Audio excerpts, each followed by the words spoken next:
Last week when we left you, we had noted an uptick in consumer spending. We had asked the question, is this the start of a resurgence in spending, perhaps fueled by the back-to-school boom that sometimes comes around in August as parents and others spend as their kids get ready to go back to school? Well, this week I have to say the number has dropped back down again.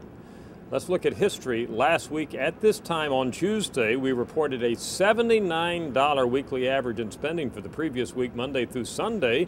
This week, back down to 62. So that 79, which was in fact the highest we had seen all year, quickly evaporated, and we're basically back to business as usual.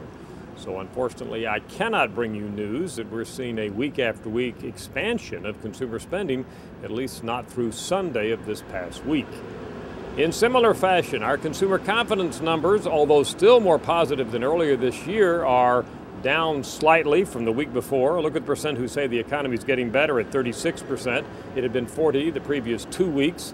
The percent who say the economy is getting worse is at 57. That's up by a few points from the previous 2 weeks. Now, to be sure, as mentioned, these numbers are better than they were earlier this year, and they're way more positive than we saw in August of 08 last summer, but we're not seeing them continue to get better as we had hoped they would.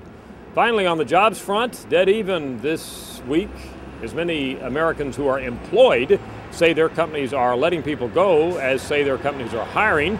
That again is improved from what we had seen previously this year, but compared to last year, look at August of 2008. Notice we had a plus 20%, that is 37% saying their companies were hiring versus 17% of workers saying their companies are firing. That's that plus 20. We're nowhere near that at this point. Again, we're going to have to monitor this as we go, but jobs are a key indicator, as we've told you week after week.